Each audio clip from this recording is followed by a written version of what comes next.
नमस्कार। सुबह सुबह से एक न्यूज़ फैल रही है। मेरे घर में मेरी हाउसमेट आती है और मेरी वाइफ को बोलती है कि दीदी दीदी क्या आपने सुना कैंसर की वैक्सीन आ गई है। बहुत ही एक्साइटेड लग रही थी। मैं हॉस्पिटल जाता हूँ तो मेरा नर्स बोलता है कि भैया सर भाई बल्ले बल्ले हो गई, कैंसर की तो वैक्सीन आ गई। मैं जब डीप में देखा तो मैं देखता हूँ अपना लीडिंग न्यूज़पेपर छापता है कि भाई रशिया ने एक ही वैक्सीन इन्वेंट कर दी है जो 100% एफिशिएंसी है। आगे जाके इनके स्पुतनिक के ट्विटर हैंडल पर वो छाप दिया गया है कि उनकी जो एजेंसी है federal medical and biological agency की हेड है वेरोनिका, उन्होंने डिक्लेयर कर दिया है कि हमने एक mRNA वैक्सीन जिसका नाम है एंटेरोमिक्स बना दी है, प्री क्लिनिकल ट्रायल कर चुके हैं और ये 100% एफिशिएंट है। ये ट्यूमर सेल्स को काफ़ी हद तक डिस्ट्रॉय कर सकता है और इसे मल्टीपल टाइम दिया जा सकता है। एंटेरोमिक्स किस कैंसर के लिए इन्होंने बनाया है? कोलोरेक्टल कैंसर, यानी आपने इंटेस्टाइन अतड़ियों के कैंसर के लिए बनाया हुआ है। ये mRNA वैक्सीन क्या करती है? आपके बॉडी के इम्यून सिस्टम को स्टिमुलेट करती है और बॉडी का इम्यून सिस्टम जो है एक पर्टिकुलर एंटीबॉडी बनाता है जो वो उन ट्यूमर सेल्स को डिस्ट्रॉय करता है।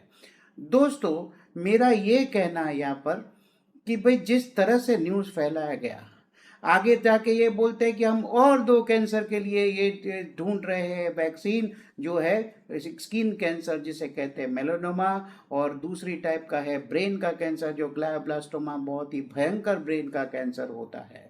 ये बोलते हैं आगे जाके कि भाई हम ये हर एक इंडिविजुअल के लिए कस्टमाइज करके बनाकर बेचेंगे और अब दिन आ गए हैं कि हम इसको मार्केट में डाल दे, बस परमिशन की ही देरी है। जिस तरह से न्यूज़ फैला, लोगों को तो ये लग गया कि भाई कैंसर का हो गया टाटा बाय बाय, अब की हो गई बल्ले बल्ले। ना कि लोग ये सोच रहे हैं कि भाई जो मैं टोबैको ले रहा हूँ, स्मोकिंग कर रहा हूँ, अल्कोहल पी रहा हूँ, ये जो इतने सारा जो मेरे प्रॉब्लम्स है जिसके कारण से मुझे कैंसर होने के चांसेस ज़्यादा, ना कि मैं ये स्टॉप करूँ। क्यों? क्योंकि सर आप तो मुझे हमेशा बोलते हो कि भाई टोबैको मत करो, स्मोकिंग मत करो, अब तो कैंसर की वैक्सीन आ गई है। इन लोगों में इस किस्म का यूफोरिया छाया हुआ है। भाई टेक्नोलॉजी सही है, उसमें रिसर्च हो रहा है, लेकिन वो वैसा नहीं है। वैक्सीन क्या होती है? वैक्सीन वो होती है जब मुझे कोई रोग होने से पहले ही दी जाए। बचपन में हमें लगाया गया था डिप्थेरिया की, टिटेनस की, पोलियो की, हेपेटाइटिस की वैक्सीन लगी है ना। क्यों? क्योंकि जब हम जन्मते तभी से लगा देते हैं ताकि हमको फ्यूचर में जाके वो बीमारियां ना हो। तो ये क्या उस टाइप का है? नहीं।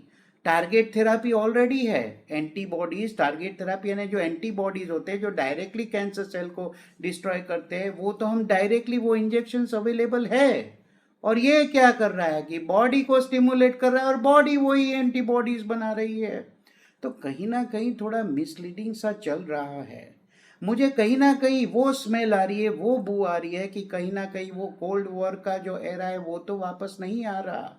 प्रेजेंट जियोपॉलिटिकल सिचुएशन देखकर तो ये ज़्यादा लग रहा है कि भाई अमेरिका और रशिया के बीच में जो कंपटीशन होती थी, कौन आगे, तुम स्पेस में पहले मैं स्पेस में पहले, आर्म्स रेस, न्यूक्लियर रेस में कौन सबसे आगे, कौन किसके कितने पछाड़ देता है, तो कहीं ये तो नहीं चल रहा। हम मानते हैं कि भाई टेक्नोलॉजी में भाई अमेरिका सबसे आगे, यूरोप भी है, सबको ही है, तो सबसे पहले रशिया से ही क्यों अनाउंसमेंट आ रहा है? सोचने वाली बात है। तो दोस्तों, टेक्नोलॉजी सही है, आगे जाके हल निकालना है, लेकिन ये ऐसी बात नहीं है कि भाई सब कुछ सॉल्व हो गया, अब मैं जो चाहूँ करूँ। For cancer remember friends, prevention is better than cure. आप प्रिवेंट कीजिए, आप तम्बाकू ना खाइए, आप स्मोक ना कीजिए, आप अल्कोहल ना कीजिए या और भी टाइप के है। Preventive measure, cancer detection, clinical screening of the cancer is still the best way to prevent or diagnose the cancer at a very early stage and then treat it.